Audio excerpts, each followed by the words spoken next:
All right, everybody, welcome to Tea Cut a Bench episode 15. This episode, we're going to be discussing theology for atheists. Yes. For the people who are watching this live, sorry, we're doing this again. Adi, are you an atheist? Yes. I'm a very radical atheist. A quick summary of what that is I'm not a very secular guy, which we answer another question. I'm not a very secular guy. Reason being, I don't believe any religion is right or any religion has a place in society, and society would be a lot better without religion. That's why I'm a very ardent atheist, radical atheist, as I would say. What about you, Purvesh? I'm someone who flirts with this idea of radical atheism. It definitely is very appealing, I'm not going to lie. But I put secularism on top because I think the recent times have sort of forced me to think about things and forced me to be a little more humble. You know, what if I am wrong? I'm not saying I'm wrong about atheism, but what if I am wrong about religion having no purpose? And because of that, I think I've chosen secularism and then radical atheism. But yeah, there are some really, really irritating times where one takes over the other. Those are our stances. Let's move on to Adi. Yes, Adi, the lynch mob is coming to you. Yeah. Oh yeah, somebody has said the lynch are coming. It's okay. I mean, we do the lynchers and I see eye to eye on the fact that we both are not secular. We both don't believe in secularism. It's just that I'm a step ahead. That's the only issue. On the other hand, so yeah, Aldrin and a few others have asked this question: why do we not have guests for this episode? One is we don't have. Or rather, why there no theist representation? Why there's no theist representation? So one main aspect is we couldn't find a guest who we would have a very constructive discussion with from the theist side, and second is we just could not find a guest. Yeah, we just could not find a guest. And we wanted to actually give our opinions on why theology might be good. Yeah. We actually wanted to do this episode. So yes. I think that'll be a little. It was also hard to find a theologist who'd say why atheism is good. So, we couldn't find anyone like that. Oof. Yes. Yeah, so that was the problem. Purvesh, there's a question for you, Purvesh. How can you believe in religion and how can you believe in religion and still believe in secularism? How can I believe in religion? Let me read that question. Please don't crash on my Instagram. How can you not believe in religion and still believe in secularism? Well, let me put it this way. I don't need to drink alcohol for me to be... just because I don't drink alcohol just doesn't mean I'm an anti-alcohol and anti-drugs person. That's the best way I can put it. I may not... Let me put it this way. Dealers don't use. Easy. But okay. So getting on to the more interesting aspects of this conversation, right? So first, what are some aspects that you think society has gotten out, like the pros of having religion in society? For me, the number one thing, right? I think this is what has... I'll tell you how I arrived at atheism, and then that'll sort of answer why I think theology has its place. I'll tell you the story. So, I was in 4th, 5th standard, okay? My parents are super anti-video games, and I wanted an Xbox. Like a lot. Everybody had an Xbox. If you're an Xbox, you are cool kid. Okay? And I started praying. I'm like, please, every temple I'd go to, I'd be like, I don't want to do good in school. I don't want a nice car. I just want an Xbox. Guess what? I didn't get an Xbox. Okay. So that was the seed. I honestly thought you were going to say I got the Xbox. It's literally such a weird ending to that story. But okay, it's okay. Go on. Yeah, and after that, I think I started like I was disappointed. Okay, I was more like I wasn't like oh, Xbox didn't get that means God wasn't there. I didn't arrive at that. I was more disappointed. I was like, I didn't. Wait, Xbox is the reason you're an atheist? Okay, let me just tell you this, okay? Xbox is actually proof God might exist. Because God was setting you up for PS. And God was trying to get the Xbox life away from you. Maybe God is real, Purvesh. Maybe God is real. Maybe. Yeah. நான் கடவுள் இல்லைன்னா சொல்றேன். Yeah, correct. Go on. Yeah. So yeah, what I was saying was, then I think I was really disappointed in God. But then I sort of realized I was praying for multiple things didn't come. But then I sort of and I sort of had, but a lot of things were taught to me using God. Okay, and I wouldn't say enjoyed that, but but then that's why I think that was the few things that I sort of held on to before fully becoming atheist. For example, I really like the concept of karma. You know, uh, you should not do, or if you do bad, something bad will happen to you. I really like that bit. But more importantly, you should do good so that others will, or so that you know, good things will happen to you. Other good things will happen. Now, here's why I think everybody should sit down and think and come up with their own opinions, okay, about God, about life. A little bit of philosophy everybody should participate in. Now, since everybody will participate in, let's just say some of them won't be really good, okay. Some of them may, like you said, right, they might go to fringe, and they may not come up with very constructive thoughts. And I think what religion tries to do, right? And I think this is where atheism fails. What religion tries to do is to sort of give everybody a one size fits all idea to live life. Because a lot of what religion is not only belief in God, right? It's philosophy. Uh, you in karma, you say you do good, something good will happen to you or the generations that come after. You do bad, it'll come bite them later. And now, is that the reason you should do good? Absolutely not. The reason you should do good is because if everybody does good, no one gets hurt, right? Like there's this really nice scene in The Afterlife. It's a series by Ricky Gervais where says if you don't believe in God, why? What's stopping you from murdering, raping, and all of that? He says, because I don't want to murder and rape. That should be your motive. Should not, because if you and that's where I think religion fails, right? Because if you say the only thing stopping me from rape and murder is God, not because it's bad, that's a very dangerous, that's a corrupt morality. And I think that what, and for people who struggle to develop morality, right? Because morality is something that really comes, yeah, okay, in a country like India, maybe how society views you, but at the end of the day comes from how you perceive life, Okay. right? And what you think is right or wrong. See, the thing is, Mm-hmm. see, there's always this question, right? If God gave us morality, or did we give morality to God? And I don't know. Okay, see, there's one very important aspect to God that people don't really see. There are a lot of gods. There are I think some few million gods that we know of or something like that. And I don't know who says it. I think again Ricky Gervais.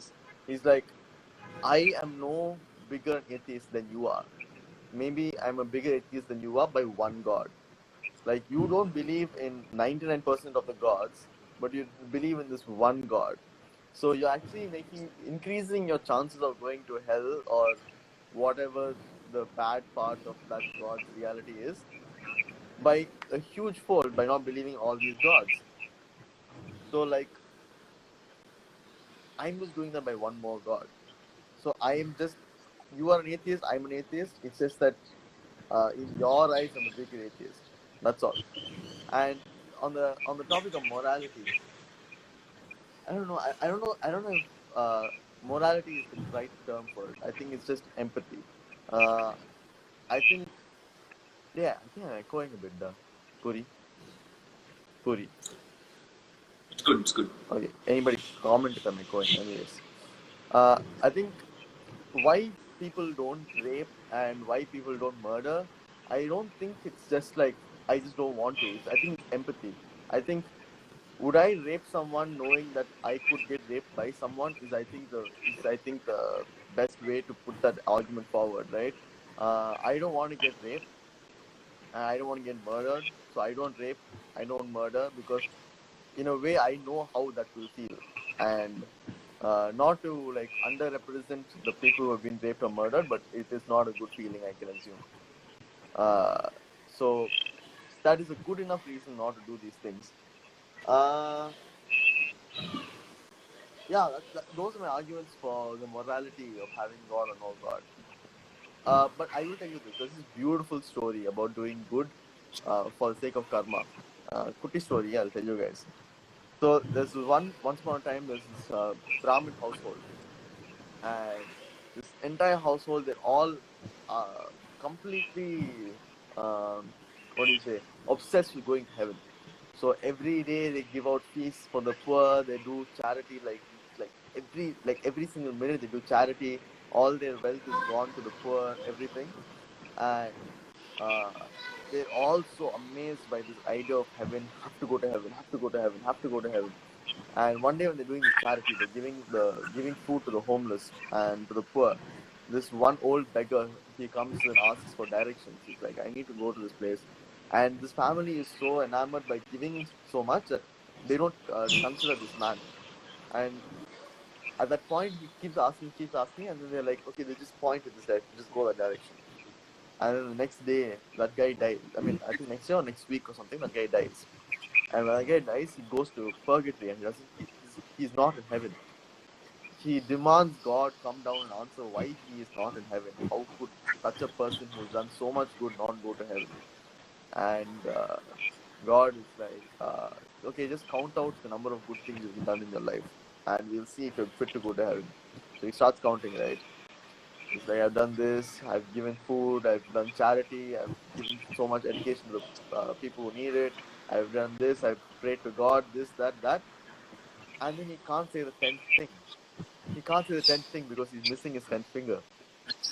So the finger that he used to point the direction is the only part of his body which is done good without a selfish intent.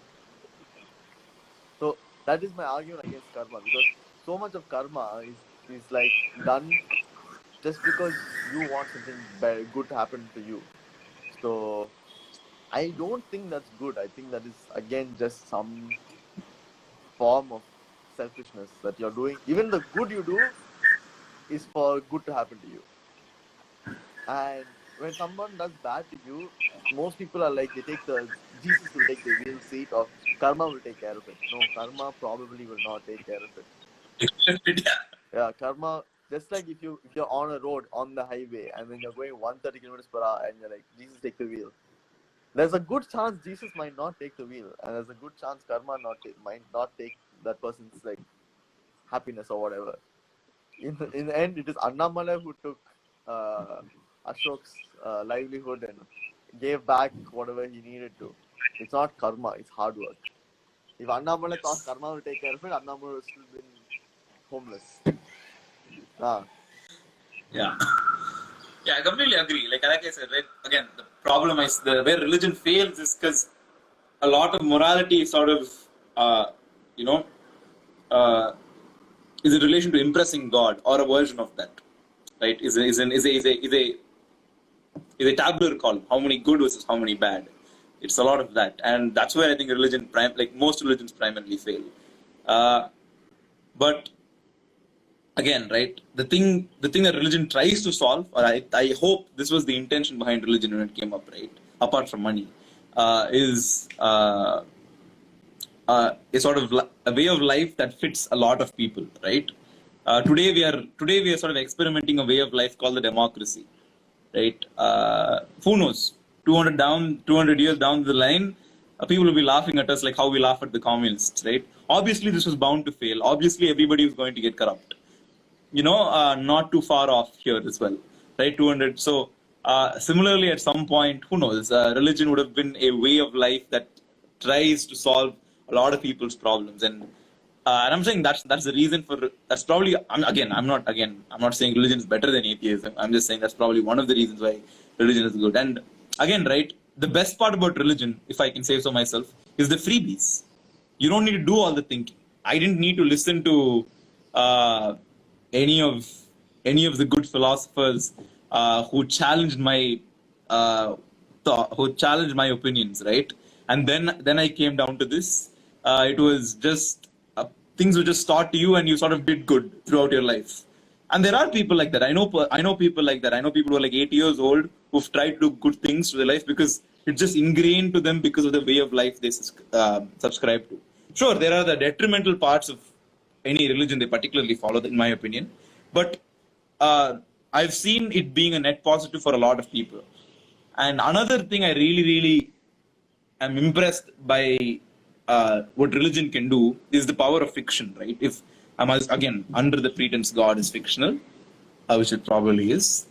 Uh, I think God is a very, very, very good definition of the rationalization of hope, right? And this was the definition I used to work with when I was sort of not fully comfortable with the atheist label, but I sort of tried to argue that God has purpose and all that. Because, like, let's say when you lose everything, like your livelihood is challenged and like you're in a very tricky state in life, and you really don't know what to do. And when somebody says don't lose hope, the only thing, it's a very human thing not to lose hope. It's a very human thing to be hopeful and work towards the future. Survival is instinctive. But when you want to put that to words, when you want to rationalize, when someone asks you, why are you still doing this? What is keeping you going?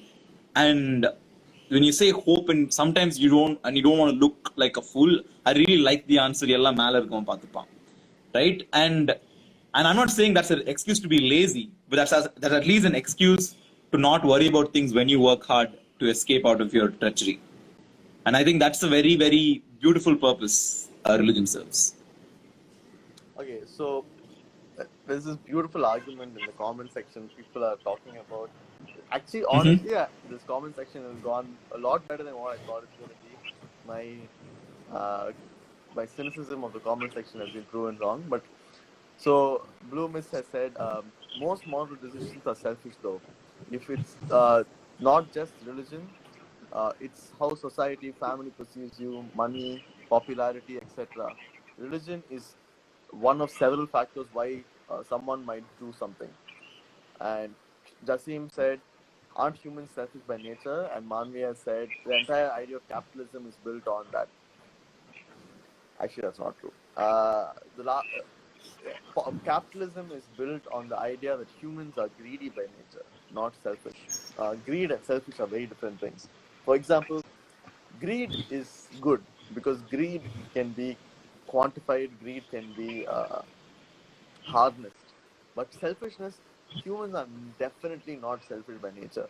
I'll give you good examples. Every time you go to donate blood, are you going to donate blood for the biscuit that they give you? No, you don't donate blood for the biscuit that they give you in the end. You donate blood just so somebody else can have blood when they are in need. Are you donating blood so that in the time of need for you, somebody will have donated blood for you? No, there is no promise of that. You're donating blood just so that somebody else would have blood. Humans are definitely not selfish by nature. The polio vaccine was given up for free. The polio vaccine, Africa was just got eradicated of polio. Polio got eradicated from Africa, not the other way around, thankfully. But imagine that was priced. How many people would need to pay for just life? And smallpox vaccine and all these things were given up for free. Humans are selfish by nature. We're greedy by nature. We won't outright go out and try to do harm to anything else for our satisfaction. But if we can justify it, we would do it. I think religion does a very good job of that, right? A person who is not religious, who has empathy, can't possibly fathom having a slave. Slavery is not a good concept. But then when God tells you that slavery is okay, at that point, yeah, that's justified. Yeah, God has told me it's okay. It must be okay. God has told me that I'm here and some humans are born here, some humans are born here, some humans are born even below the screen that you guys can't see. At that point, it's okay. It's only when we mix in empathy with that and they're like, oh wait, what if I was born there? What if I had to do that thing that person is doing? It's only that time the water gets a bit murky. As long as we have God, that water is very clear that that certain things are okay, certain things are not okay. But yeah, I don't think humans are selfish by nature. We're greedy by nature. Selfishness has to be taught to us. And I think selfishness and greed are a thin line. And I'm saying it's not like we absolutely don't cross that line. Sometimes you're definitely selfish by nature. Yeah. But we are definitely greedy first because greed protects us. Selfishness is lavishness, right? And lavishness hasn't always protected us. And lavishness, and we are only greedy when it protects us. Okay, like let me put it this way: if there is if there are some people, yeah, sure, they'll make anonymous donations. But if everybody had to make some anonymous donation, right? There's a choice, but everybody like their option is present. Not a lot of people will do it, right? But if I had the option of a big plaque saying this man has donated so much money, or I could wear a simple watch that costed or an expensive watch that didn't have a brand name on it, okay, blank dial, or a gold Rolex, because that expresses that I'm a wealthy person, that expresses that I have things, and that brings about a certain amount of clout and certain benefits to the conversation or to your life, right? And that's when you're greedy. I think we're a very not a need but a protection driven species. Yeah, and then we sort of become once we sort of cross that basic bubble of being protected. I have noticed people do start becoming lavish, but they become lavish because of a certain lifestyle. They think being lavish is necessary. Those are the people who are obsessed about being lavish. If you've noticed, I've always noticed that the people who are really, really, really conscious of what other people will think, what bag they carry, because that, in their mind, means social currency, means that they can be part of a group, means that it will open certain doors. Again, a version of protection, right? A version of being above certain people, a version of being the top dog. Those people will probably be very obsessed about what bag they carry, what watch they wear. But more than that, I think most humans will be like, okay, there's a discount going on. If I buy, I'll only need 1 kilogram of rice. But if I buy 5 kilograms of rice, the 1 kilogram is free. I will buy that because I'm anyway going to buy 1 kilogram of rice every month. But if I buy 6 kilograms, I'm essentially saving money for 1 month. That's again motivated by greed. Now you could say the person who sold you that just definitely, made some good instant money, right? So those are certain ways humans work. And I definitely think there is a thin line between greed and selfishness. And with regards to, again, my issue with God here is God is all defining. God is the source of truth, right, in religion. That's the problem. Some religions, I'm sure, I'm not aware of anything, sure let you challenge this. Some people say Hinduism also let you challenge God at some point, right? But it's not in practice. Like, again, the version of Hinduism practice in practice right now definitely doesn't. But yeah, it's very hard to challenge God. Like we just did an episode about big techs, right? It's hard to challenge these companies because they just squash any other company that's trying to compete with them, right? Similarly, like what if an Orthodox Christian person is homosexual and they want to act on their urges? They'll just forever be a sinner. They'll never be allowed to be themselves. Just because God, an arbitrary thing, has told them you can't do this, and there's no where do you like a lot of the world is on board with democracy today, right? And the whole point is you can always question something if you're a common person. The common person is the most entitled person. That is the definition, right? So what if a common devotee wants to question God? And that's a major problem that religion faces today, right? If I disagree with something, like where can I have this? Sure, maybe let this rule be there till we sort of resolve our disagreement. But where can I have this disagreement? Can I go to the church and talk to a priest, and the priest will give me a proper answer, and where that person will probably go beyond just interpreting the Bible? Like, will that person be empathetic to his human self and talk to you? These are some problems with religion for sure, because when something is just too rigid, it becomes too hard to handle. I mean, yeah, the problem is rigidity, right? What does not bend must break. And I think that's what we're starting to see in today's many religious forces of today. They definitely did not bend with the times. And that is the reason that we're seeing such an uptick in atheism. It's not like atheism is doing better because people are getting educated or anything like that. It's just that people aren't allowed to be who they are in the religions that they're born into. So I don't know. Maybe there is a religion that definitely has the answers for all these questions. But the problem is we only know of a few religions. We only know of a few gods. There are, as I said, millions of gods. Most have been destroyed. So many gods have been destroyed. I've been watching Vikings recently. If you guys saw the story of on TKB, I've been watching my Vikings.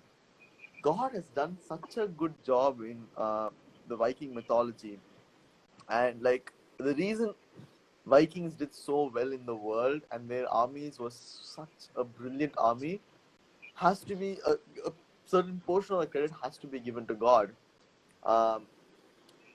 When the idea of death is your release, I think no army can match that army.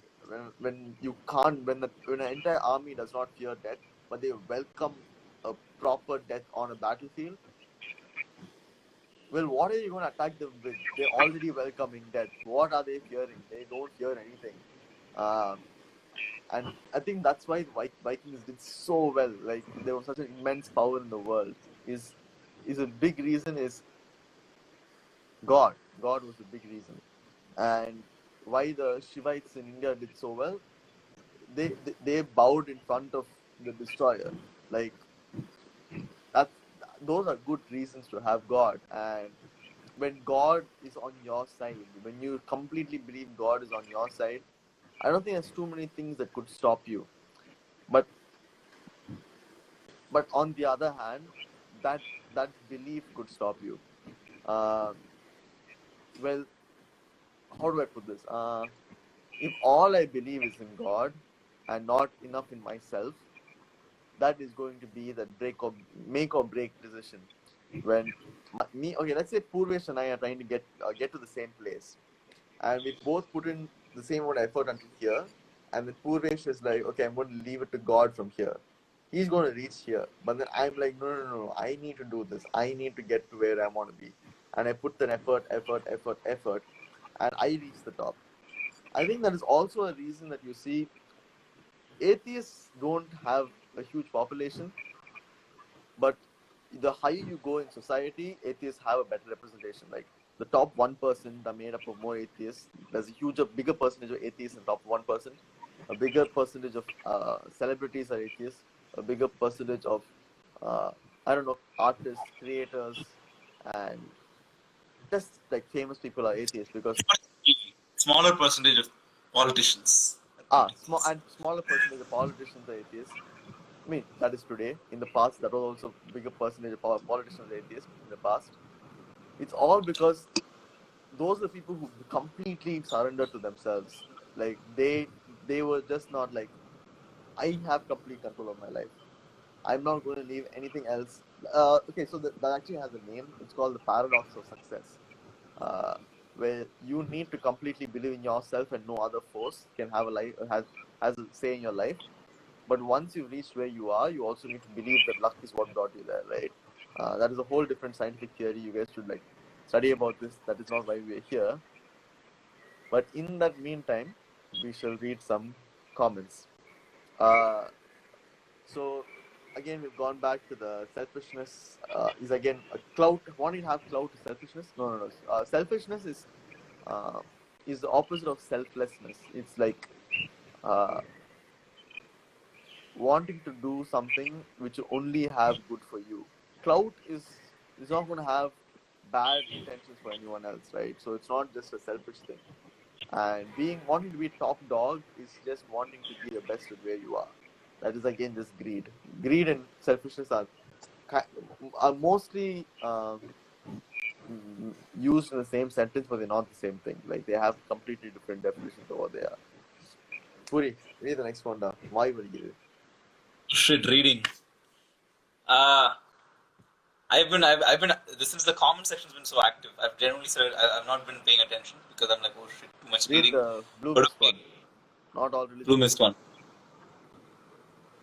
Hey, my Instagram is really buggy today. I'm sorry, I got a new update. I'm part of the beta testing community, So like they're putting new UIs on me. It's not letting me scroll. Adi, can you read it? So sorry. Not all religions are a set of rules, I think. It can be passive philosophy. Society has progressed enough so that you can believe areas you want and refute other paths. Ah, I really believe in that, and that's why I think you should. That's the thing. This is where atheism struggles. Okay, I'll tell you why.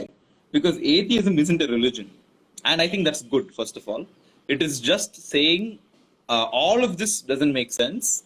But again, just because I say all of this doesn't make sense does not mean some of this doesn't. Like that is also saying some of this makes sense is totally valid. Is what I'm saying, right? There are certain aspects of certain religions you may like, right?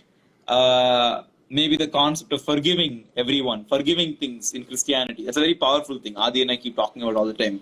Only when you forgive and move on will you be able to focus on yourself. He just and Adi mentioned, right, and I completely believe in this. To achieve things, to put your mind to things, you have to believe in yourself, and you need to really, again, the paradox of success, right? You really need to make sure it's you that's doing things, and have the humility that's it's you.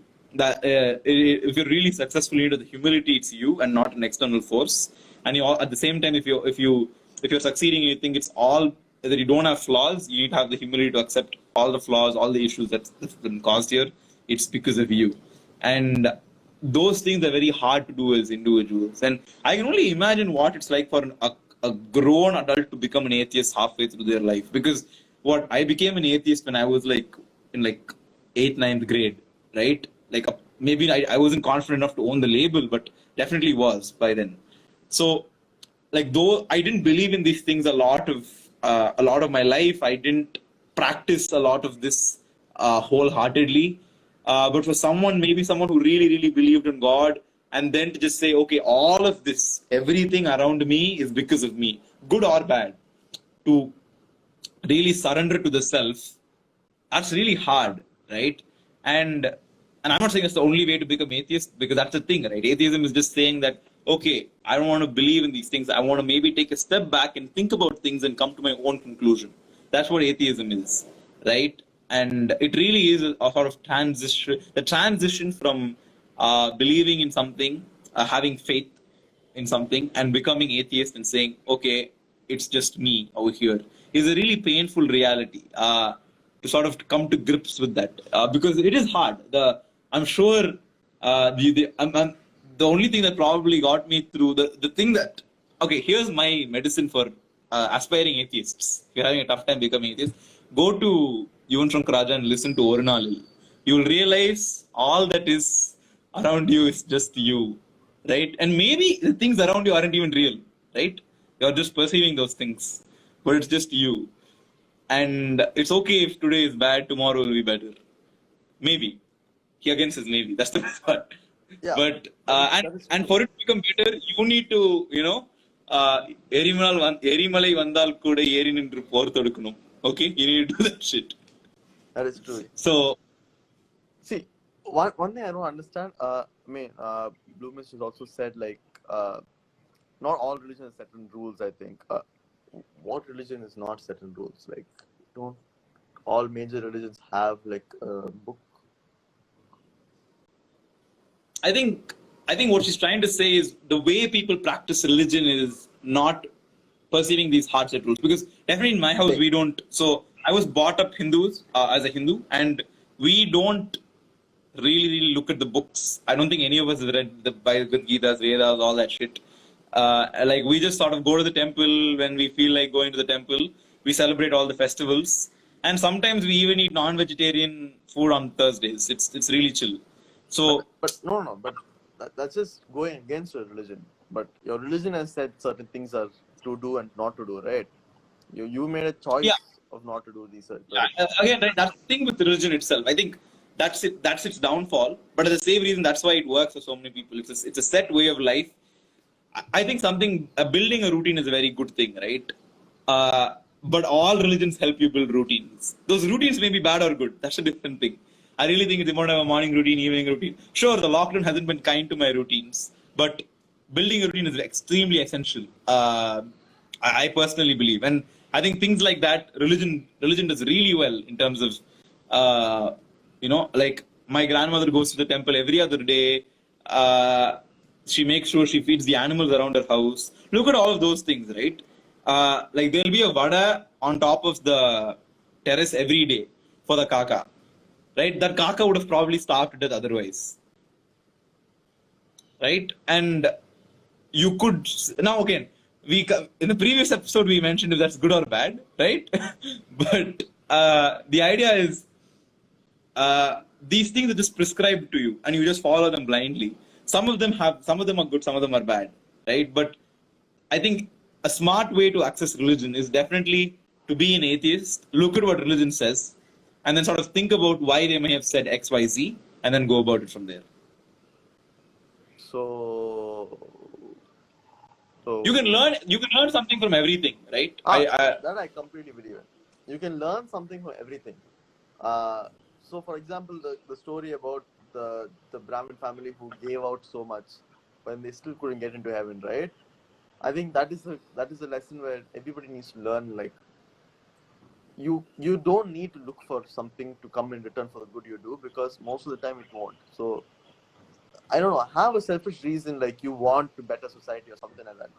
Because if you better society, in the end you're going to live in a better society. So I wouldn't say that is a bad thing, but like don't be like, no, if I do good will happen to me. Most of the time it won't. Most of the time, if bad is happening to you and you do good, more bad will happen to you, because you're just in a Yeah. bad place. Like, you're just in a bad place. Like, Get out of that shithole. yeah, you're in a shithole. Like, doing good is not going to get you out of a shithole. It's like, if you're in a sewer and spraying perfume is not going to make the sewer any better. You're just in a sewer with better smell. That's all. Yeah, And I completely agree. Yeah, but I really think the concept of rational thinking is there. It's really out there, and a lot of people do it, and a lot of people don't. I've seen this, okay, at least in urban life, and like people, there are sessions when they practice religion. I've seen this, okay, and I think I don't know if this is good or bad. This is just a thing I've seen. Like, let's say they're going to the temple, they will do everything their religion says. But they're outside the temple, there'll be an absolute, according to that religion, mess. But if you think about it, but the reason they're a mess is because they're trying to survive and do the right thing for the right time. Right? And I don't know if this is good or bad, but I'm saying selective practicing of religion. That's definitely a thing. I've noticed that. Like, if it's a religious day, they'll do a bunch of religious things. But otherwise, they really don't give a shit. I don't know. It's just something I've noticed. I don't know how relevant it is. There's another story about that also, but that's I think Yeah. a slightly longer story about Narada, Vishnu, and this farmer guy. So Narada is the guy who's, I think he says Narayana, Narayana all the time, and then Yeah. Vishnu, and he's like, who's your greatest follower?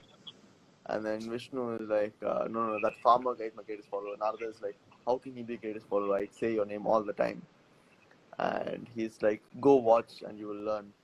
He goes, watches, that guy says Narayana some 4 or 5 times in his day. And he comes back, he's like, I don't understand. He's just not the greatest follower. And then Vishnu gives him a task where he has to hold a bowl and he has to go around heaven holding the bowl filled with oil to the brim without spilling a drop.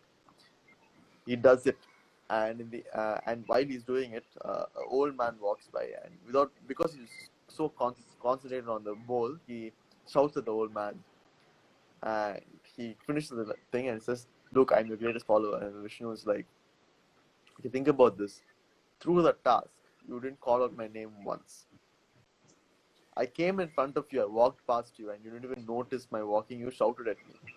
While this man, he does it a few times whenever it's necessary, but those few times mean a lot to him. So it's not about doing it often; it's about doing it when necessary, whatever it may be in your life." I think that's my only skepticism more about routines. People who have routines, when that routine collapses, like it's like a brick building. When you pull out one brick, one routine of their collapses, the entire thing comes crashing down. And I think that's why this nomadic culture, I think, is a bit better, because if one thing crashes, You have all these other things which are like holding it together, and you can just fit in something else from that time. On the And topic of routine, I completely agree. That's a huge issue. Like I used to definitely face that. I used to have coffee used to be part of my routine. Like it still is technically part of my routine, but it used to be a thing where I'd be like, okay, this time I will do coffee and I listen to so much music when I'm having that coffee. Now, if I don't listen to music, I won't enjoy that coffee session. If that someday if I don't have coffee, I won't. I probably won't listen to music, but my whole day will sort of not start with the right foot. And then I just realized, okay, then, or let's say I had to do something that morning and I didn't have time for coffee, I'd still miss that session. Not miss it isn't the right word. I won't be able to fully engage because I'll be thinking about not doing that. And yeah, I think routines definitely fall down when it becomes too rigid. Uh, now I just say, I say the best approach to routines is they're sort of like, they're like mechanisms, not a defense mechanism, but like mechanisms you can use to sort of navigate yourself when you're feeling lost through the day. That's the best way I can put it. yeah, Let's say at 4 o'clock, you're not doing anything and you're just scrolling through Instagram and you realize that and you don't have anything to do. Around that time is when I make coffee. I'll make a coffee then, right? I don't know so I kind of use routines like that now, but fluid yeah, routine. they definitely Yes. take on when you get rigid. Yeah, fluid routine I think is good. So Dasim has asked, what is religion anyway? Where can we draw the line between religion and philosophy? I mean, so it's a simple line, right? What is religion is a very simple thing.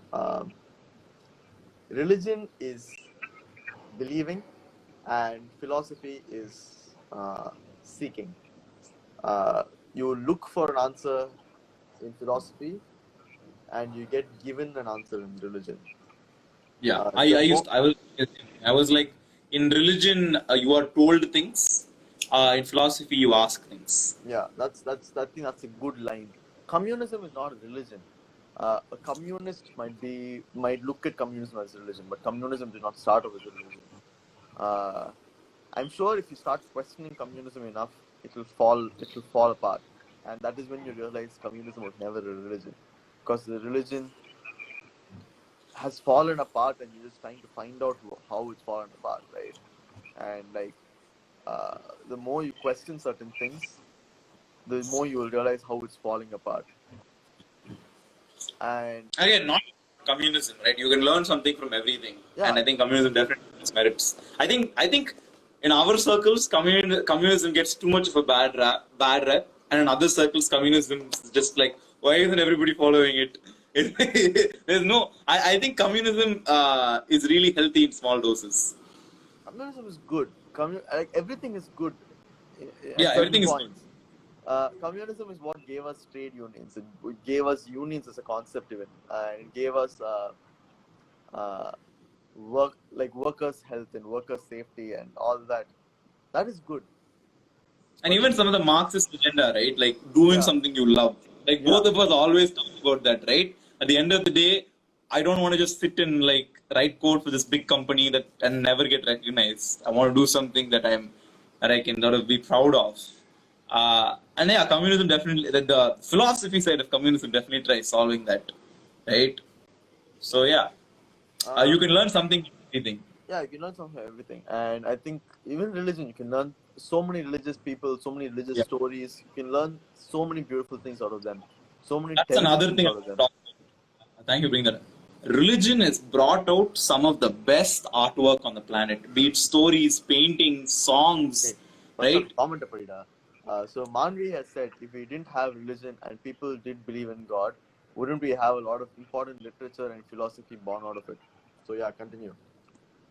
I'm sorry, could you repeat yourself? If we didn't have religion and people didn't believe in God, wouldn't we have a lot of important literature and philosophy born out of it? So what you were saying kind of sinks into that. So continue. Yeah, I think she's sort of challenging that. She's saying religion may have destroyed certain literature. Yeah, that's definitely an issue. But some of the things I wanted to say is right, like some of the artwork. I believe artists peak when they're expressing, right? When they believe in something and not exactly able to say it. The best meme creators are the creators that need therapy, but they're actually getting therapy through their memes, right? So just like that, I think when you really, really believe in God and you want to sort of express that divinity, a lot of good artwork comes out. Like I listen to a lot of what is it in English? Bhakti Padal, devotional Devotional songs. songs, huh? I listen to a lot of devotional songs simply because I'm just amazed of like why is there more music like this? Yeah, the sound is definitely unique. I'm not gonna that and all is there, but also the same. I don't know. I can feel the passion of the creator a lot of times, and a lot of openly like this is very common in Carnatic music. I'm not into. I'm really fascinated by Carnatic music because it's something I've not really heard all my life, and I'm suddenly really swept into my life with a big wave. So some of these people are extremely religious, and when they sing about God, it's truly mesmerizing. I'm not saying they've converted me, but I feel the divinity. And I've definitely felt devotional when I was younger and stuff. I used to be a huge Hanuman guy, mostly because of the animated movie, Animation, some yeah, top movie. shit, Yeah, a I watched good that shit. too. Yeah. And I really like Murugan because we used to go to his temples a lot. But it really brings back the because feeling devotional is an excellent feeling. It's the ultimate safety feeling. You feel so safe. You feel anything is possible, right? Like you said, you feel like a Viking because God will take care of it. Uh, and I think religious artwork definitely evokes some of that feeling inside you, and that's really great. And again, the reason I'm talking about these things is these things I've struggled being an atheist because how do I say these things? Am I allowed to feel these things and be atheist? And those are some of the harder bits of atheism because I think when you're part of an atheist community, you're expected to be that prick. You're expected to be the radical atheist, and sometimes it's okay to say that maybe not religion has helped you, but be as humble as to say that you are not better than religion. You see their problems with the mass following of religion, but you can definitely learn thing or two from it. And like even like the creation of God from Leonardo da Vinci, creation of Adam. That's the painting we use right Yeah, for the poster. Creation of Adam, excellent pieces of artwork, right? The stained glass walls in churches, the architecture in temples, they're all beautiful pieces of artwork, right? And sure, some of it stem from yeah, uh, I know Da Vinci is a little first of all, no, that's Michelangelo, but no, not even that. That artwork is actually about atheism. Uh, yeah, I know because it looks like a brain and dots inside your head. yeah, and But yeah, a lot of arts actually came out of Renaissance, and Renaissance actually came out of this concept of what if God is not real, that's next. Okay, yeah, fair enough. I'll take that argument. Yeah, and agreed. people don't know about this aspect of Renaissance, but Renaissance happened at the end of uh, the plague. At I think third wave of the plague is when the Correctly, Renaissance 100 really, years before. huh? Correctly, 100 years before. Yeah. So it started roughly around the end of the when plague happened, and the reason being people were questioning all these Christian men and women who are dying and innocent people are dying, even as they prayed to God, completely gave themselves up to God, and they still died, and they died not normal deaths, they died horrific deaths. I'm not going to go in full detail. Wikipedia how plague kills you, but it's really bad, and people were questioning like, what if God is not real? What if God? Okay, and some people were questioning, what if God was real but God left? And what if God is no longer there? What if God is no longer overlooking? And that is when the world saw this change from uh, art for the sake of God, and then art for the sake of art. Like art to express what I'm thinking, to express what I'm feeling. And I believe the epiphany of this was God creating Adam, and this beautiful painting of God sitting in a chariot. We'll get to the chariot later, and then coming and reaching towards Adam, and Adam doing the same towards God. Yeah, Later, people, when we could take pictures of that and we got a closer look at that, we realized God is actually sitting inside a human brain. Uh, so that painting works on both sides. The theist would say God is sitting in his greatest creation ever, the human brain. And then the other side would say Michelangelo, who is believed to be an atheist, just said God is just a figment of the human mind. Human Oh, mind. did I say Darwin? Huh? I think I said Darwin. I think I said Da Vinci, not Angelo. Now, so Angelo, all turtles doesn't matter. But yeah, so Michelangelo, who wasn't a very favored person by the church. He was a gay man who often criticized God. So that's what that painting has. I really don't believe he painted for the good of God. Yeah, I hope so too. But yeah, I think we're almost out of time. We wanted to give this 1 hour and see how you guys like old-fashioned tea at a bench. But yeah, You guys want us just back? before. When you guys want us to go for another hour? Do you want to go another hour? Let us know in the comments. You have exactly 1 more minute to let us know if you want a second part of this. We'll do another live, not an issue. But yeah, but yes, I definitely think the world has been a better place after the epiphany of questioning God. And I really think people like Periyar and Ricky Gervais needs to be celebrated, because Gurubai said one thing. He said, these people are not there to be worshipped. These people are just there for the people who are questioning it now to know that there are people like this before. So don't worry, you're not alone. And I really, really felt that way when I found out about who Periyar is. And for all the atheists out there, I just like to say you're not alone. You at least have 2 more people questioning things with you. And before we start this part, we'd like to remind you guys this episode is dearly sponsored by our friends at Whisk and Butter & Co. They make amazing cupcakes, cake jars, brownies. They have vegetarian, vegan options. You should definitely try them. If you use coupon code TKBXWB, you'll get a discount on all your orders. You should DM them to order. We'll definitely tag them in all our posts. Go have a look. Thank you so much, guys. Yeah, guys. On that note, it will definitely help us, for a lot of reasons. If you give them orders, and it'll help you because you will have cupcakes. So yeah, it's a mutually beneficial thing for all 3 of us. You get cupcakes, they get orders, and it's good for the brand. It'll help us as creators. It'll help us as creators. Yeah. So yeah. So wait, Puresh, we had questions that we did not answer last time. I have taken. Oh, okay, let's do that. Yeah.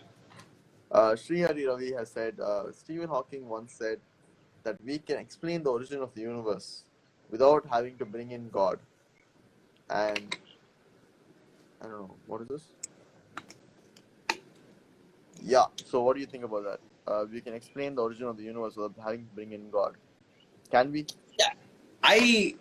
Let's just set aside that for a little moment. I think what religion itself, right? I think religion post-colonization, post-Victorianization of religion has been put into a box as well. I think religion itself can mean different things. Religion does not necessarily have to explain things.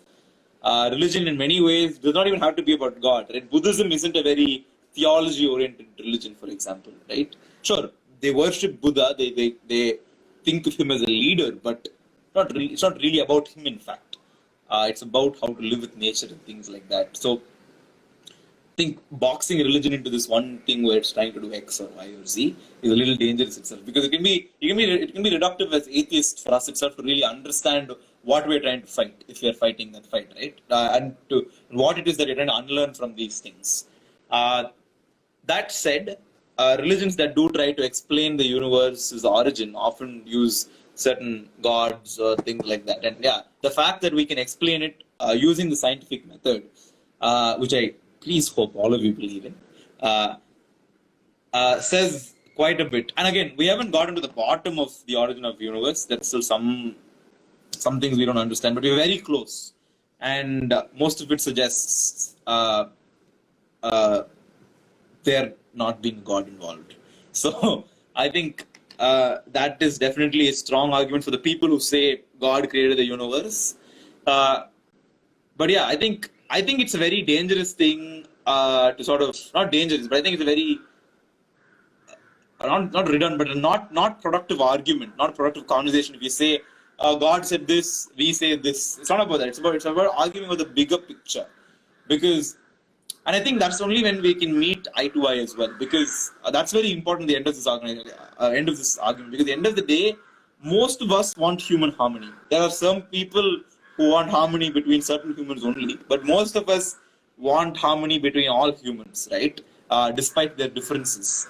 And that only comes when you ask the bigger picture questions, right? Why should I follow your religion? Things like that is a better question than things like uh, God did this, God didn't do that, or our religion says this. It's more about okay, you do these things. Perhaps you should not do these things, despite the fact that your God teaches these things, because it's detrimental to society. If you just remove that single God equation, and we've established the fact there are multiple gods, people or not all people believe in your God, right? Like for example, the sati system, right, where you burn your wife. You burn the wife of a dead husband. Sure, if, let's say we were a Hindu nation, hopefully we're not. If you're a Hindu nation, we'd still keep that in practice, right? And that's clearly a bad thing. Even most people that believe that are Hindu would say so, right? And those things I think should ascend beyond the fact that your God said so. We just say no, that's just murder. We're not doing it, right? And that's why I think secularism prevails. Secularism is a good, healthy middle point for okay, this is the law of the land, or this is the law. These are set of rules we're going to follow. And I don't care if you're an atheist, you can't go to a temple and show hate signs. And I don't care if you're a theist, you can't burn your wife after you're dead. I think that Well, you do see the change in extremism there, right? yeah, for sure. Well, okay, I don't think you should burn down a temple or break down a mosque. I don't think you should burn your wife. Happy? Yeah, the first of both those things, I don't think atheists have. Okay, but anyways, that's a different topic. But yeah, I completely believe this, that you can't really go against the argument of God with science, because God is beyond science. God never came into the question like saying, Shankar Padam. like, yeah, God never came into the question being like, I need Nobel Prize for the things I've said. No, God is beyond science. The concept of God, the people who believe God, they don't believe science. You can't believe science and believe God. You can't be, okay, let's say you're Christian, right? You can't believe genetics and having vaccination year after year because the flu virus mutated because of evolution, and be like, God made all of us at the same time and we haven't changed after that. You I can't don't think have you can both. say that in the sense that I understand that there's a paradox there. I'm not saying you're not wrong. I'm saying it can be difficult for someone to own the atheist label because I felt that, right? So I think it's okay for the people who are struggling with this, right? Believing in this and that, sort of going through this weird No, selective, that's what I call I'm just selective saying practice. it's not a Practicing. constructive argument. Like, what is the point of that argument? What are you going to do in achieving that argument? Like, Oh, I'm saying take your time. I'm just saying anyone who's struggling with this, I'm sort of being a supportive person here. I'm like, take your time. You will become an atheist. Just take your time. Don't be so harsh on yourself. It's more about that. You know what I mean? The world can be a very threatening place if you're an atheist. Not because, in fact, it'll be liberating after, but it'll be threatening till you're transitioning there. So take your time. It's a hard thing. I actually want to know that. What is your story for atheism? Like, how did you become an like? Were you always atheist or something? I don't know. I wasn't always atheist. I was religious, pretty religious. Not even like borderline. I was pretty religious for quite some time. Uh, I think like 12, 13 years old, 14 years old. Yeah, roughly around then I was like questioning, maybe God does not exist because the things that I want that do not come from God. Then around like 15, 16, He I didn't was give you. like, He didn't give you also an Xbox. Ah, Xbox I don't know, just like anything that I wanted. Anything hmm. that I wanted, God never gave. Gave, yeah. And uh, later on, I was like, and then I went to the same path as Buddha went. And like, I saw so many people. I saw so many people in my life, and they were just in like having a terrible go at life. And like, I was thinking, what gave them this terrible go? And it's the same thing that gave me my very good go at life. I mean, I could definitely say I'm a very privileged person. So who gave me my privilege and who gave them their like complete Lack of. lack of privilege. Both of us were given where we are by the same entity, right? God gave both of us this place, and I didn't like that place. I didn't like that somebody decided that I have to be here by doing nothing. I was just born here, and somebody was just born here. I didn't like that, and I realized that a person who views all equal cannot make that decision. Cannot make a decision that some are superior to the others. Some are born superior to the others. I can understand some people are superior than other people. They really are. I can't go with the argument that all humans are equal. Humans are not equal. There are some But it's really the good, idea of equality, right? It's the idea of yeah, equality. like not all humans are equal, but all humans deserve equal chance. If I have that power, I would give all humans an equal chance. So why can't the person who already has the power, why can't that person do this? That's my question. Or And how then was your transition? Was it easy? Was it like the second you realized this, you're like, hey, fuck off, God doesn't exist? Or was it like, did you feel? See, for me, I was like, okay, if I say God doesn't exist, God will be mad at me. I was mad at God for a while. I was like you said, right? When I discovered that, hey, what is this? I used to think I was not privileged at that sometimes. I used to think I was very privileged at sometimes, right? And I was just like, why did God do this? And I was, for me, it was more like there was a small phase where I was like, I will never worship a God that did this. I accepted his existence, or like their existence in my case, but I was like, I'll never worship them.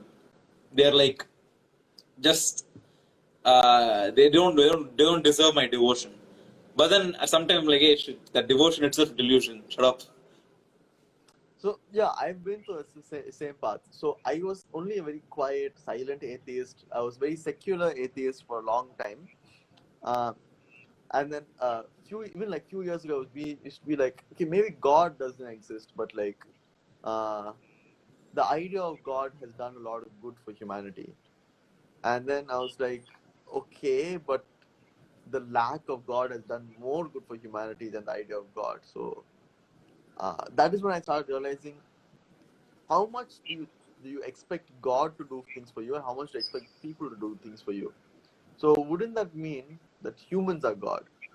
The the only thing that you completely trust in your life is not even God. Any human being, in the end, they completely trust humans. Like the book, Not the even humans, they Bible, just come to themselves. That's that it. is a Like, human in the end. yeah, You trust yeah. yourself, your you trust a priest, that is human. Let's not go into that topic now. But like let's say whoever you trust, you're giving your utmost trust to a person. So that trust can be misused in various ways, but you need to understand so many people trust you also. So to a lot of people, you are by birth God. Like when you were born, that gave so much hope to your parents, or uh, some stupid thing that you did gave another chance, another direction in another person's life. Uh, uh, a brilliant example is Anbesivam. So in Anbesivam, there'll be this boy who I think is dying, or is going to be dying or something like that, and Madhavan will cry because of that, and Kamal Hassan would say, uh, I'll translate it. A stranger's kid, a person that you don't even know, for that child, you're empathetically shedding a tear. And in my eyes, that is God. That empathy is God. And that is when I realized that is all. That is all God can be. That is all God needs to be. It's that empathy. It is that common sense and empathy. That mix where common sense and empathy, that is God. So if you ask me if God exists, that iteration of God definitely does exist. And that iteration of God is why we live day to day. Imagine going on a road where people don't believe in empathy. They just want to get from point A to point B.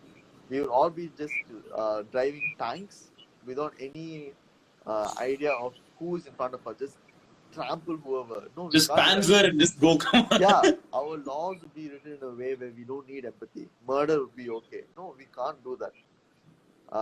Our constitution was written by an atheist, so that you see that constitution is not an immoral constitution. That constitution is again written with empathy. So I don't know. Empathy is a good concept. Empathy is a very, very, very, very good concept. Yeah, I think empathy. See, the thing is, my problem with atheism, right? Some of the problem with atheism is you weren't taught how to be a. Okay, I don't think you should never teach someone to be a good or bad person, but when you become an atheist, it is true you become sort of nihilist or an existentialist in the process. And both of those concepts have merits in certain arguments. I'm not going to say not that. But I think the concept of things like gratitude, like with, I think with atheism, right, when something good happens to you, like you're never taught to be grateful, gratitude, right? You're not taught to be grateful. And those things should be common practice devoid of religion, because most of these concepts are always taught in parallel to religion. Gratefulness, a place, not worship, like a workspace, right? Like treating a workspace like it's a place of worship, or like treating it with a certain amount of sanctity, just because you work there, right? Or being kind to people, being empathetic to people, a sense of common sense, if you will. Those things now are slowly being taught as separate concepts, but traditionally have been taught not devoid of atheism, not devoid of theism. Right? They're always like, in this religion, this is what empathy means. In this religion, this is what gratitude means. So I think if we can sort of teach these things or learn these things devoid of religion, that'll be really cool. We have a nice question. Do you think God is a fictional embodiment of hope or a higher conduct of character? I think I sort of said this. One thing God really does do well is sort of be the rationalization of hope, the embodiment of hope, as you said, right? But and I think because of that, and in order to substantiate that claim, people often say it's a higher conduct of, like you said, a higher conduct of character. Like Adi said, right? If people who are really, really devoted, like the Vikings, right? Just because of that blind faith, they will just push through all the friction and reach here. But if I also believe in myself, I will reach here. But again, right, I will not. But if I just believe in God, I will never think I need to do anything. I always think God will take care of things, and it'll only get me that far. But even for me to believe in God to that degree, I have to by the argument that they are a conduct of higher power, a construct of higher power. Yeah. Yeah. So I don't think God is a very good tool for hope. But I don't think I mean, again, like any other tool, it only serves certain purposes. And after a certain point, the tool is nullified. Like, if all you have is a hammer, everything in the world is a nail.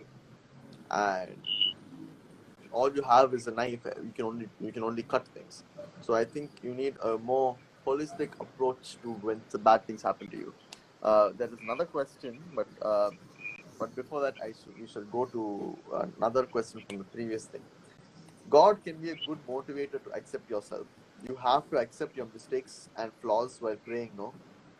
It is possible to accept yourself and still appreciate God for getting you to that point. No, dude, nah, man. Because I think God does more destructive. God makes me feel more bad about myself than good. Yeah, exactly. Coming to that. So because God sets the standard, right? That's the problem. The problem with a lot of God has already told you how to be. That's the problem. You are not allowed to be human under the pretense of the expectations of God. That's the I completely disagree with that. Yeah, I also completely disagree. A big reason that I will never respect religions. I'm not saying I don't respect God, but I don't respect religions because uh, let's say I go to let's say I go to church, and this has happened. I have gone to church, but let's say uh, I'm going to get what is that? Blessings from a priest. Blessing from a priest. I would never allow that to happen to me because I know not all my friends would have that privilege. Uh, I can accept who I am. God accepts who I am, but not all my friends have the same privilege to be accepted by God. So I am not going to be like uh, get a better shot at going to heaven than any of my friends. I don't want to go to a place where none of my friends can visit. Uh, and same going to temple. Uh, A lot of my my friends won't even be allowed to walk into that place. Exactly. A lot of my friends won't be allowed to walk into that place. Why me myself, if I was not from this position in society, would not be allowed to walk into that place. Uh, by that standards, that God has been bought by where I am. That like God hasn't accepted me. I've just paid my way to get into a temple. But that's a different topic. So I can't go to a place where I know not all my friends and family would be invited. Uh, I can't eat when I know other people are hungry. Yeah, It's a very common culture in Tamil. பார்க்க yeah, வச்சு we சாப்பிடுறது. பார்க்க வச்சு சாப்பிடுறது தப்பு. Like it's okay if I only have half my meal, as long as the person in front of me has the other half. While if I'm having a full meal and the person in front of me has no meal, that meal is not worth having. So that is why I will never respect religions. But And let me even like substantiate that, right? Like without God, like without this whole Tamil sentiment and all, like it's simple. I will never want anyone to treat me like that. If I'm hungry or if I'm thirsty, let's forget food. If I'm thirsty and then someone has a full glass of water and I asked, hey, can you just save the other half? And they drink the full half. Unless it's after a games period and they're doing it for lols, I will never forgive them. That's just not cool. I just don't want it to happen, right? yeah, Like, uh, so yeah, the reason I will always give them the other half of the other half of the glass of water is simply because I want to be given the other half. It's a sense of community, the sense of how I want society to function. It's just a better way of things, right? yeah. So the next question was again by Blue Mist. Maybe the basic question was maybe you should read the source material, question what you want, and accept whatever is left. And that's what religion aspires to be. No. The whole concept of religion is belief. We know Uh, everything. Please don't question. yeah. Or no, we could be wrong. Maybe there is a religion that actively asks you to question, but most modern religions don't do that. Actually, to be honest, Islam does actively ask you to question. It's just that the questions you're allowed to ask are not good enough. That's all. But you are Okay, actively allowed to question. Uh, I've been told Hinduism, like especially the Shivite side of Hinduism, allows you to do that, but I don't know. I don't know. I like people just like 2 3 people have told me, so I don't know. I mean, there is this idea that there used to be this atheist society in many parts of India at that time, like in ancient India. And these people used to go around door to door and house to house and person to person, preaching atheism as Hmm. religion is done today. Like they would go door to door, convince people that this is why you should be atheist, this is why God doesn't exist, and things like that. I don't know, like that's really an interesting concept. I can't really bother enough to do all that, but it seems interesting. Like going door to door saying God doesn't exist, God doesn't exist. I don't know. I think if we can make atheism into religion, it'll be a good business model for us. No? Don't you Oh, think that so? would be brilliant. I mean, Yeah. okay, so this See, is we my started a podcast like this. We can definitely start a business also like this. yeah. So this is my Guys, point on this. call 1-800 atheism and donate 10,000 rupees because God doesn't like you. The economy does. So So this is my point of the previous thing, right? Not all humans are equal. I will always believe that not all humans are equal. Maybe all humans are born equal. Possibly, I can't tell you for a fact or anything that humans are or are not born equal.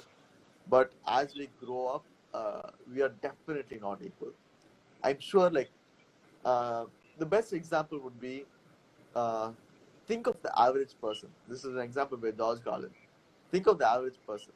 Would you trust this person to do like a simple task? Would you trust this person to run a country? Would you trust this person with your child? Would you trust this person uh, to be your significant other? No, you wouldn't do any of those things. And now realize that's the average person, and half the population is below that person. So that is a scary thought, right? And that is why I don't believe in democracy, or I don't believe people are all equal. No, not all people are equal. If all people were equal, this is not the world we would be living in. Our world would be filled with geniuses. Rather, we have few exemplary people.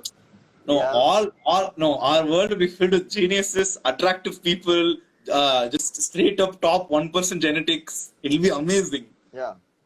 So, I don't know. We are not all equal, but we all have a roughly equal chance of going where we want to go. It's just how much drive and how much we want to get there.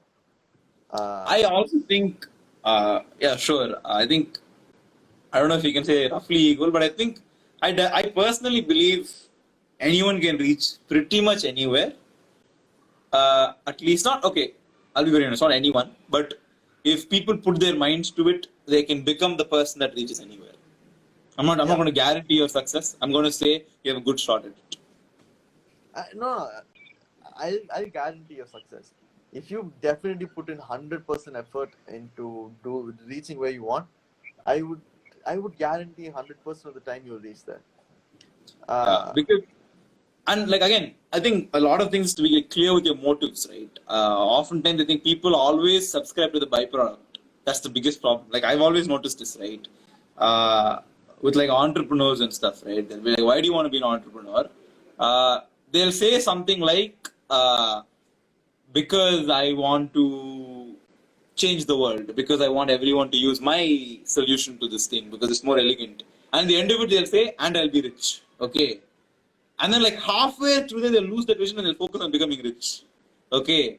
And automatically, I have a feeling, sidetrack, but yeah, I think you lose your vision and drive because or rather the vision and drive with which you're driving is often not aligned if you lose focus of where you're heading. And that's why most people fail. Or like most successful people fail. So the thing I said, Kevin has an interesting interpretation. So I said we were all born equal, and he said the poor disabled kid questions me saying, why are you always lying? Hey, no, like even then, like the kid and I have an equal chance of being where we want to be. Like there are blind pianists. I don't know how to play the piano. So does that mean being blind gives you a better chance of playing the piano? No, it's like I think what Adi's trying to say, right, if I can speak for you, I think it's the fact that it's something like the great quote by Anton Ego from Ratatouille. Not everyone can be a good chef, but a good chef can come from anywhere. Yeah, exactly. That's exactly my point. So if the disabled kid decides to, like, I don't know what that kid's disability is. I don't know. Let's say the kid can't speak, and the kid can't speak, and speaking is the greatest communication tool we have. The kid can become one of the greatest authors we have ever known, and that can be the communication tool. And I don't know. That's better than speech, right? So yeah, you can reach wherever you want to be. No. But can the kid become a better singer than you, Adi? Maybe. Who knows? Maybe the kid can find a technology which will be able to make thought into speech and sing with that. What are the ends of the human mind? Yeah, I'll give you that. Yeah, there is the human mind is very unlimited. Yeah. Like there's a guy who's trying to put a chip in our brain to connect us. Yeah. And dude, I I think don't no. And one more, like, again, another random side thought. If you're honest with your aspirations, humans will support you, da. See, you just need to say, "I want your data." People will be like, "Okay, Elon Musk put a chip in Exactly. my head." Ah, If you be like Google or Facebook, if you be that shady ass girlfriend, no, and only they'll be like, "Hey, fuck off," right? yeah, exactly. You just need to be honest. Bill Gates wants to vaccinate us and he's putting chips in us. People won't like that. Elon Musk is like, we will put chips in you. And people are like, perfect. That's a great option. Hey, no, but Bill Gates is not putting chips in you guys. Yeah, dude. Shut Yeah, yeah. up. This is like Listen, a please real, vaccinate. Dude, I hope there's another renaissance post this pandemic and people start vaccinating, like it becomes a thing. Like, it's cool to be vaccinated. Like, it has to be a thing. I don't want it to be a thing. I don't want it to be a thing. We still need. Like, it should be normal. I hope it's normal to be vaccinated. But I think, No. I at least hope there's a phase where it's cool and then it slowly becomes normal, okay? I'll tell you this. I think the best thing we can do is it must be compulsory to get vaccinated below 13, and then after you 13 you can make the decision by yourself, because a 13-year-old child like does not have enough intelligence or like mental capacity to make a decision, so the government should No, I think you should be vaccinated till you're 18, dude. Like, it's okay. If that's the number we've accepted. After that, No. I think if that's the number we've accepted as society, I think we should stick to that. I think consistency is very important in that regard. After 13, you're like, if this person really thinks that vaccinations are bad, we'll just roll the dice.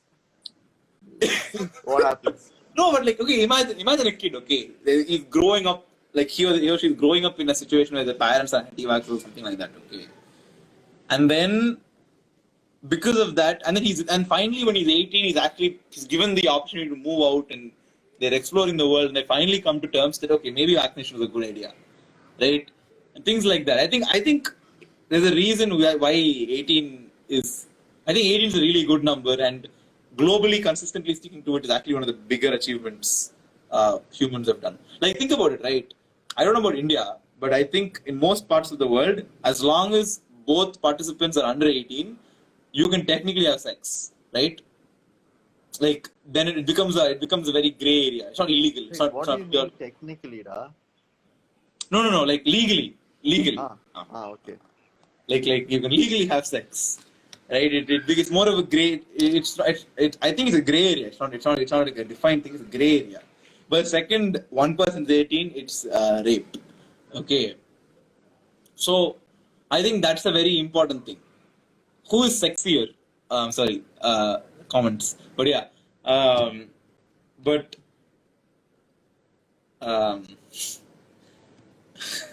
So basically, what I'm trying to say is. But I think that consistency is important to what I was saying. I think 18 years, up till 18 years, compulsory to vaccinate because the humans have decided. See, if it's compulsory to sort of give everybody a name and things like that, it's okay to give them a vaccination. It's fine, right? And after that, they can make the choice. But one more thing, I think if you're not vaccinated, you have to legally like mark it somewhere, right? Like wear a leash or some shit like that. Wow. And it should not be like the vaccinated people should wear it, because that should be the default. Okay, you are the anomalies. Demark yourself, exactly, and then don't come into public parks. And the thing is, right? We should.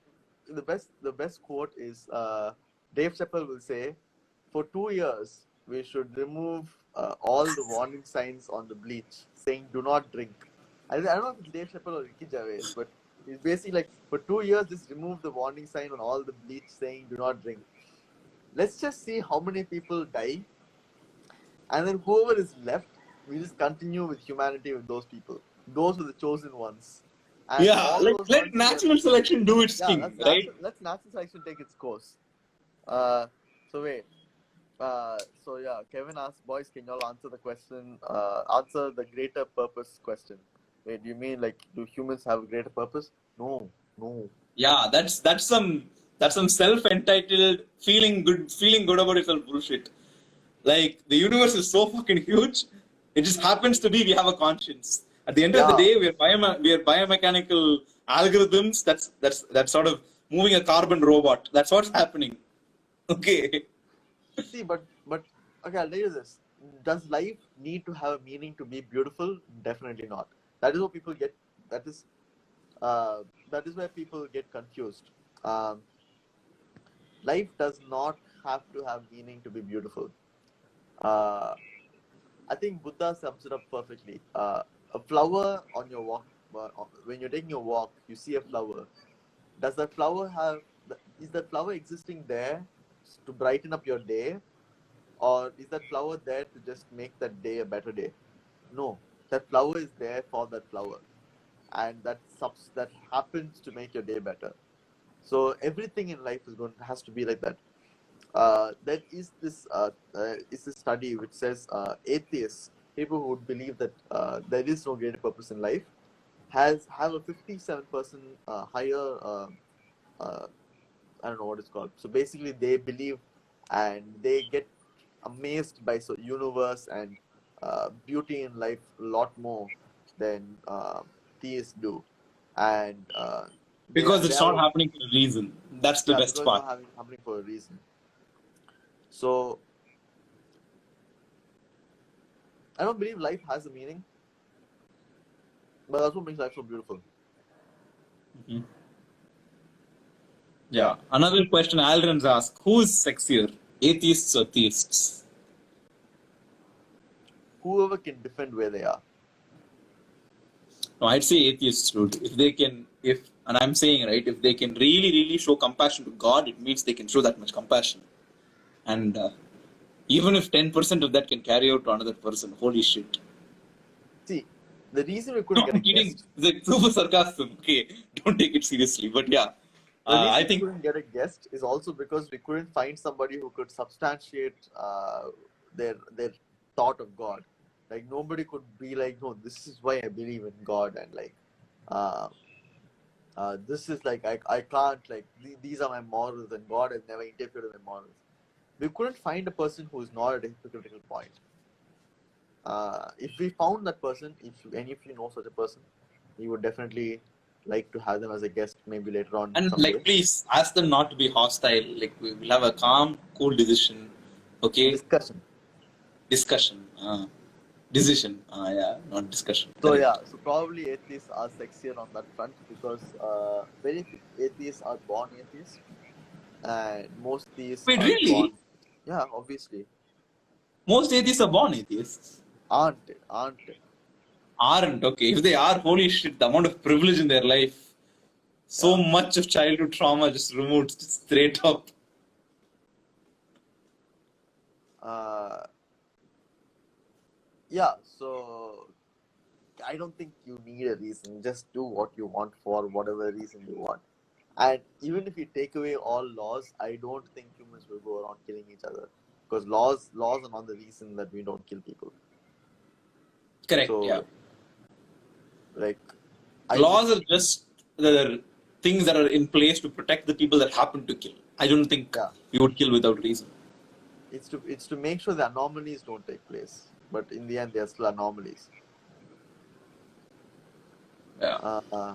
So yeah, what else? What else? So yeah, guys in the comments, what are your interesting experiences with theism, atheism, morals, ethics? People who are going to watch this on Spotify, I don't know, come back to Instagram and like send us a message Yeah. on the answer.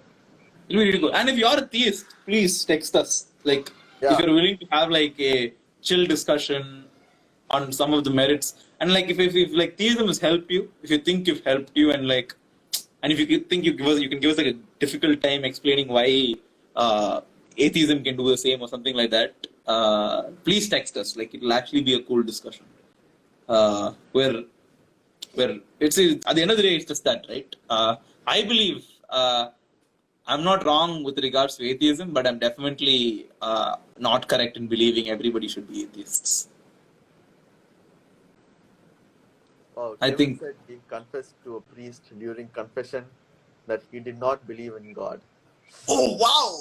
Oh, hey, this Okay, will I be a guess fun YouTube video. Do you want to go to places and say, "Dude, I don't believe in God. Can you help me?" Actually, I have this theory. I have this theory that most religious people in power don't actually believe in God. Oh yeah, 100%, dude. Like, do you Like, think? do you think priests actually believe in God? So the basic of God is like omnipresent, right? God sees everything that's happening. But